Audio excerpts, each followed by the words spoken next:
अस्सलाम वालेकुम नाजरीन, वो जब बहरिया टाउन कराची में अगर आपने अपना प्लॉट परचेज़ किया या आपने बुकिंग करवाई थी तो आप ये जानते हैं कि आप बहरिया मुकम्मल डेवलपमेंट कर चुका है, पार्क्स बना चुका है, गैलरीज दे दी हैं, स्कूल ऑपरेशनल कर दिए हैं, यहाँ पे लोग रहना शुरू हो गए हैं। तो अब वो वक्त आ गया है कि आप भी अपने प्लॉट पे जो है वो कंस्ट्रक्शन करें और यहाँ पे आके बहरिया की लाइफ को एंजॉय करें। अगर आप भी बहरिया में कंस्ट्रक्शन करना चाह रहे हैं तो बहरिया में कौन से बायलाज हैं जिनको आपको फॉलो करना पड़ेगा, किस तरीके से कंस्ट्रक्शन होती है, उसका प्रोसीजर क्या होता है और उसमें कौन कौन से स्टेप्स को फॉलो करना होता है, ये तमाम तर इन्फॉर्मेशन लेने के लिए इस वीडियो को एंड तक देखें, क्योंकि इस वीडियो में मैं आपको मुकम्मल 125 गज के विला की जो कंस्ट्रक्शन के हवाले से तमाम तर इन्फॉर्मेशन है वो प्रोवाइड करने जा रहा हूँ। मैं हूँ एडी वागा और आप देख रहे हैं सिरात रियल एस्टेट एंड बिल्डर्स का यूट्यूब चैनल।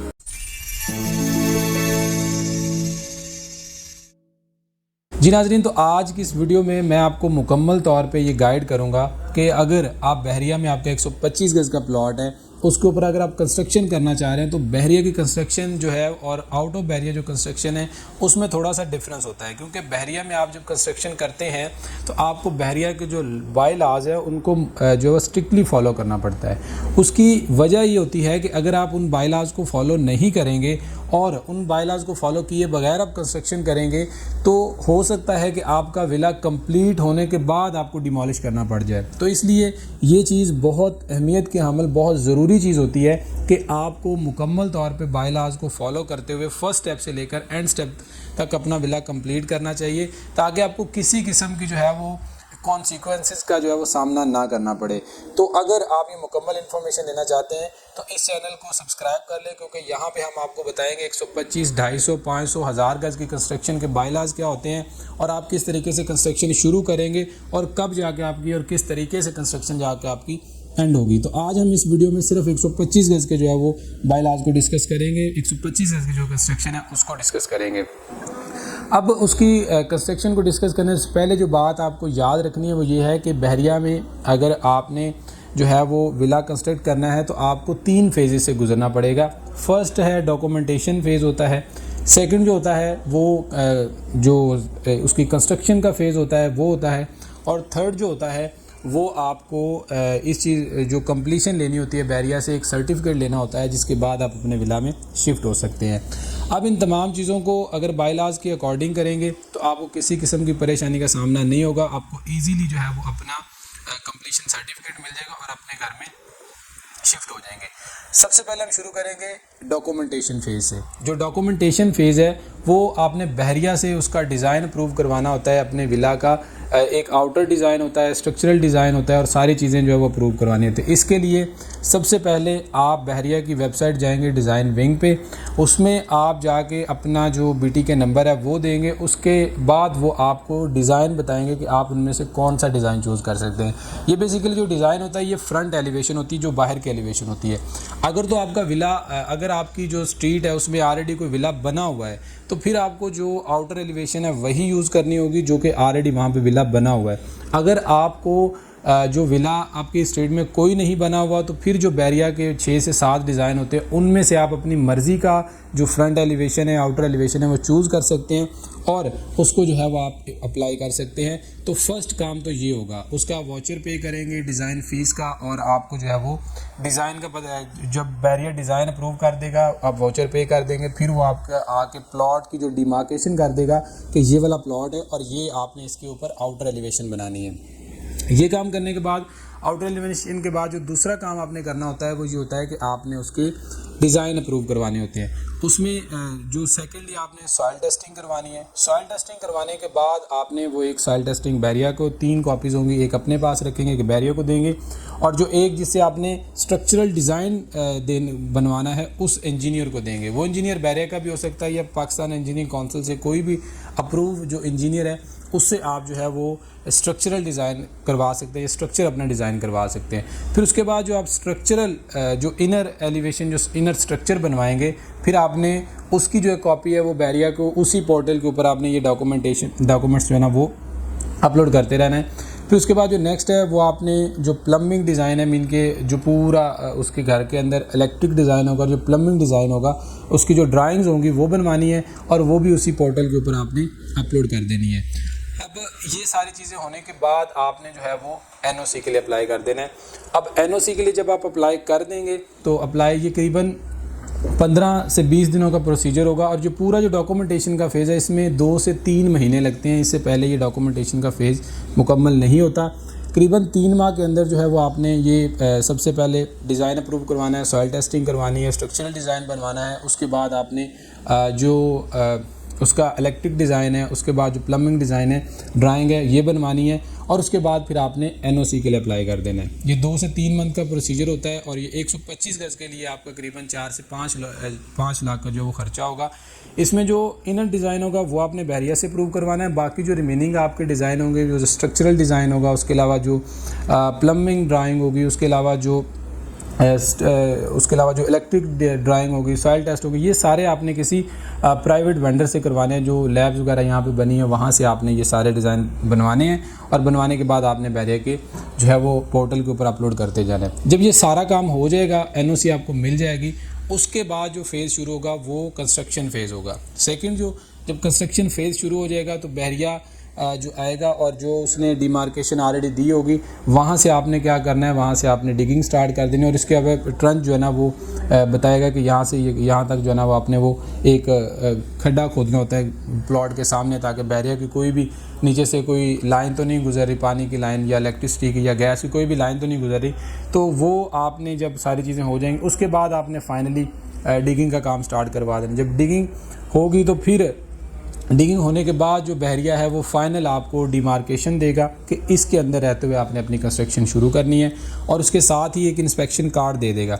आपने लीन, उसके बाद प्लिंथ, उसके बाद प्लिंथ बीम, उसके बाद जो आपकी फर्स्ट फ्लोर होगा, सेकंड फ्लोर होगा, ये तकरीबन 3, 4 से 5 स्टेप्स के ऊपर जो है वो बहरिया का इंस्पेक्टर आएगा। वो हर स्टेप पे आके इंस्पेक्शन करेगा।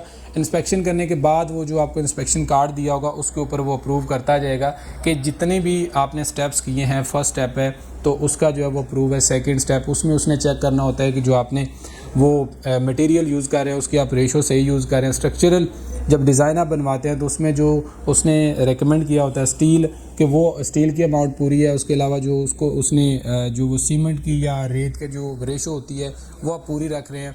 ये सारी चीज़ें जो है वो चेक करता रहता है, और आपका जो है वो स्ट्रक्चर कंप्लीट होने तक 4 से 5 दफ़ा इंस्पेक्शन होती है, और इंस्पेक्शन होने के बाद वो इंस्पेक्शन कार्ड जो है वो जारी करते हैं और उसको अप्रूव करते हैं। जब ये आपकी इंस्पेक्शन कंप्लीट हो जाती है फिर उसके बाद आपकी जो है वो फिनिशिंग स्टेज आती है। अब इसमें आपको एक बात बता दूं कि जो आपकी होती इंस्पेक्शन, बहरिया जब आपके ग्रे स्ट्रक्चर तक इन्वॉल्व रहता है तो ग्रे स्ट्रक्चर में आप कोई रद्दोबदल नहीं कर सकते, अपनी मर्ज़ी नहीं कर सकते। इनर एलिवेशन में थोड़ा बहुत चेंज कर सकते हैं, वो भी बायलाज को मद्देनज़र रखते हुए। लेकिन जब फिनिशिंग होती है तो फिनिशिंग में आप अपनी मर्ज़ी कर सकते हैं। फिनिशिंग जैसी आपको, आप बहुत ज़्यादा एक्सपेंसिव करना चाहें वो भी कर सकते हैं, बहुत ज़्यादा नॉर्मल करना चाहें, एवरेज करना चाहें, वो आप पे डिपेंड करता है कि आपने जो उसकी फिनिशिंग है वो किस तरह की करनी है। जब आप मुकम्मल तौर पे उसकी फिनिशिंग हो जाएगी फिर आपने कंप्लीशन के लिए अप्लाई करना है। अब कंप्लीशन के लिए कौन कौन सी चीज़ें रिक्वायर्ड होती है? कंप्लीशन के लिए फ़र्स्ट ऑफ ऑल तो जो इंस्पेक्शन कार्ड होता है वो मुकम्मल तौर पे अप्रूव होना चाहिए। उसके बाद फ्यूमिगेशन सर्टिफिकेट आपको लेना होता है, क्योंकि जब आप घर की कंस्ट्रक्शन करवाते हो तो आपने फ्यूमिगेशन करवानी होती है। उसके बाद आपको जो फ्यूमिगेशन के बाद FDT टेस्ट होता है वो आपको चाहिए होता है। उसके बाद जो गैस और इलेक्ट्रिक में जैसे आपकी कंस्ट्रक्शन स्टार्ट होती है उसी वक्त जो है वो आपका जो इलेक्ट्रिसिटी जो कंज्यूम होना शुरू हो जाती है वो आपको बिल आना शुरू हो जाता है। तो उसके बाद मेंटेनेंस होती है, उसके बाद गैस होती है, ये सारी चीज़ें आपने पे करनी है। पे करने के बाद इनकी NDC मिलती है वो। उसके अलावा जो सारे डिज़ाइन थे, जो ड्राइंग थी, आपने जो ड्राइंग्स बनवाई थी, वो सारे के सारे सर्टिफिकेट्स आपके पास होने चाहिए, क्योंकि जब फाइनल विज़िट के लिए आते हैं तो वो चेक करते हैं कि जो आपने डिज़ाइन और जो ड्राइंग्स आपने बनवाई थी क्या विला उसके अकॉर्डिंगली ही बना है। तो वो सारे सर्टिफिकेट आपके पास होने चाहिए। फिर आप जब ये सारे सर्टिफिकेट बहरिया में पोर्टल के ऊपर अपलोड करते हैं और फिर वो आपको मेल करते हैं, फिर जो इंस्पेक्टर आता है विज़िट के लिए आता है, फर्स्ट जब इंस्पेक्टर विज़िट करता है तो वो सारी चीज़ें चेक करता है कि क्या जो आपने डिज़ाइन और जो स्ट्रक्चर और जो चीज़ें भी आपने अपलोड की थी पोर्टल के ऊपर, सारा जो विला है उसके अकॉर्डिंगली बना है। अगर उसमें कोई चेंजिंग करनी होती है, उसमें कोई मॉडिफिकेशन करनी होती है, उसमें कोई कंस्ट्रक्शन आपने थोड़ी बहुत ऐसी की है जो कि उसके मुताबिक नहीं है, तो वो आपको डिमार्क करके देता है, मार्केशन करके देता है कि आपने ये वाले जो है ना इसमें चेंजिंग करनी है। वो आप चेंजिंग करेंगे। चेंजिंग करने के बाद फिर आपने फाइनल डीजीएम विज़िट के लिए जो है ना वो अप्लाई करना होता है। फिर जो फाइनल जब डीजीएम विज़िट होता है वो मुकम्मल तौर पे आपका विला जो है वो जो बाहर वाले गार्डन से लेकर मुकम्मल जो सारा विला है वो चेक करता है। चेक करने के बाद अगर वो अप्रूव हो जाता है तो आपको फ़ौरन से बहरिया से अप्रूवल मिल जाता है। अब इसमें बहुत से लोगों का ये कंसर्न होता है कि बहरिया जो है वो इतनी आसानी से अप्रूवल नहीं देता, तो ये बिल्कुल गलत है। ये अप्रूवल इसलिए नहीं मिलता क्योंकि आपने उसमें कोई ऐसा जो है ना वो कोई बाई लॉ को फॉलो नहीं किया था या कुछ ऐसा किया होता है, या आपने वो डॉक्यूमेंटेशन वाला जो फेज़ है उसको इनकम्प्लीट छोड़ा होता है, या जो कंप्लीशन के लिए जो डॉक्यूमेंट्स रिक्वायर्ड होते हैं उनमें से कोई अगर मिसिंग होगा तो फिर बहरिया ज़रूर मसला करेगा, फिर जो बहरिया है वो डिले करेगा। लेकिन अगर आपने जिस तरीके से मैंने बताया इसके अकॉर्डिंगली चलेंगे तो आपको किसी किस्म की परेशानी नहीं होगी, फ़ौरन आपको जो है वो कंप्लीशन मिल जाएगा। अब इसके लिए जो बहरिया ने पहले 18 माह का टाइम था, अब आपको 2 साल के अंदर अपनी कंप्लीशन कंप्लीट करनी होती है। और बहरिया में ये भी है कि आप बाहर वाले गार्डन से लेकर छत तक जब तक मुकम्मल जो घर नहीं करेंगे तब तक आपको कंप्लीशन सर्टिफिकेट नहीं मिलेगा। इर्रिस्पेक्टिव जैसा कि बैरियर से बाहर होता है कि लोग जो है वो ग्राउंड फ्लोर बना के वहाँ पे शिफ्ट हो जाते हैं, रहना शुरू कर देते हैं, साथ साथ फर्स्ट फ्लोर की कंस्ट्रक्शन होती रहती है। तो बहरिया में बिल्कुल भी ऐसा नहीं होता। बहरिया में आपने अगर बाहर वाला गार्डन भी मेंटेन नहीं किया तो आपको जो है वो कंप्लीशन सर्टिफिकेट नहीं मिलेगा। अगर आपने कैमरे इंस्टॉल नहीं किया तो फिर भी आपको कंप्लीशन सर्टिफिकेट नहीं मिलेगा। तो इन तमाम चीज़ों को मद्देनज़र रखते हुए अगर आप कंस्ट्रक्शन करेंगे तो ऑब्वियसली आपको कंस्ट्रक्शन वो सारी चीज़ें मिल जाएंगी, फ़ौरन से आपको कंप्लीशन सर्टिफिकेट मिल जाएगा। इसमें अगर हम मटेरियल को डिस्कस करते हैं तो बहरिया में वैसे तो ये चीज़ें जो है वो स्ट्रक्चर पे सॉइल टेस्टिंग जब होती है तो जो स्ट्रक्चरल इंजीनियर तो उसके अकॉर्डिंग वो स्ट्रक्चर बनाता है, लेकिन फिर भी जो एस्टिमेटेड होता है वो करीबन 6 से 7 टन जो है वो आपका स्टील लगता है, करीबन 1200 करीब आपके जो सीमेंट के बैग्स लगते हैं, और उसके साथ ही करीबन आपका 5500 करीब जो है वो ब्लॉक्स इस्तेमाल होते हैं। बाकी जो चीज़ें होती हैं वो तो डिपेंड करता है कि आप किस तरह की जो कंप्लीशन कर रहे हैं और किस तरह की आप जो है उसकी फिनिशिंग कर रहे हैं, लेकिन ग्रे स्ट्रक्चर में मोस्टली इतना मटेरियल इस्तेमाल होता है। अब इससे आप आइडिया ले सकते हैं, अगर आप किसी को लेबर रेट पे दे रहे हैं, आप किसी को जो है वो मतलब कि फिनिशिंग मुकम्मल मटेरियल के साथ अगर कॉन्ट्रैक्ट दे रहे हैं तो आप इसे एस्टिमेट लगा सकते हैं कि टोटल कॉस्ट कितनी आएगी। आप खुद अगर कंस्ट्रक्शन करवाते हैं तो वो आपके लिए सही रहेगी, या आप किसी को कॉन्ट्रैक्ट दे के ये तमाम जो किस्म की जो हसल है उससे आज़ाद हो सकते हैं। तो अगर आप कंस्ट्रक्शन करवाना चाहते हैं, अगर आप खुद करना चाहते हैं तो भी आप हमसे किसी किस्म की रहनुमाई अगर चाहें तो ले सकते हैं। अगर आप कंस्ट्रक्शन करवाना चाहते हैं तो भी आप हमसे जो है ना वो कांटेक्ट कर सकते हैं, हमारे स्क्रीन पे देखे नंबर्स पर रब्ता कर सकते हैं।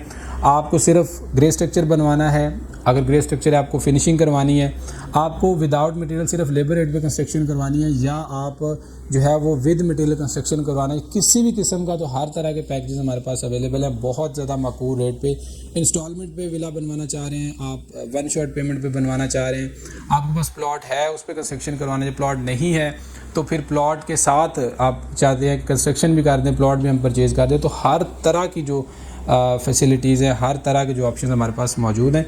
आप हमारे स्क्रीन पे देकर नंबर्स पर हमसे रब्ता करें। आपसे मुलाकात होगी ऐसी एक और इन्फॉर्मेटिव वीडियो के साथ, तब तक के लिए इजाज़त दें। अल्लाह हाफ़िज़।